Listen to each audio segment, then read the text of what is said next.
Meanwhile, two Minnesota men are going to file civil rights lawsuits against the sheriff's department that led the investigation into Jacob Wetterling's kidnapping. They claim the failings of investigators ruined their reputations after accusing both of them of murders they did not commit. Dan Rassier was the first publicly named person of interest in Jacob's case.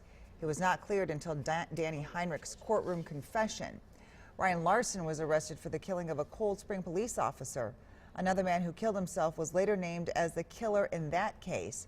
Their attorneys told Liz Collin they want the Stearns County Sheriff's Office to answer for what they call a pattern of incompetence and mistakes.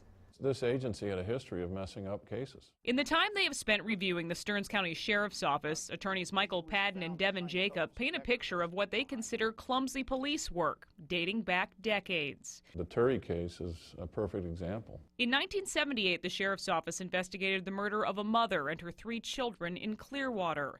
Stearns County had the killer, Joseph Turry, in custody that same year. He wasn't charged, and when released, went on to rape and murder more Minnesota women. But I think every citizen in this state should be really upset about what happened here. In January of 1989, it was the abduction and sexual assault of Jared Shirel. Padden says wasn't properly investigated by the same agency. He says it led to Jacob Wetterling's murder by the same man 9 months later, along with an attempt to pin the state's highest profile crime on his client, a neighbor and witness, Dan Rassier. It's Sheriff Sanner who refuses to clear Mr. Larson's name. It's the same man in charge when Cold Spring police officer Tom Decker was shot in 2012.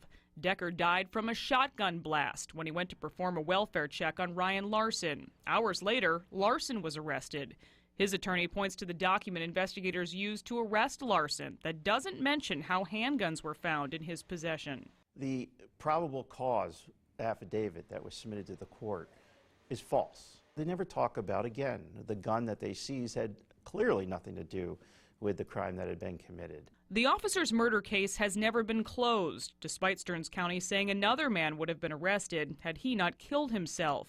Larson's attorney believes it's because the case file would then be public and only make what happened to his client look worse. If it's subject to public review, chances are the sheriff's going to have a lot of atoning to do. Liz Collin, WCCO 4 News.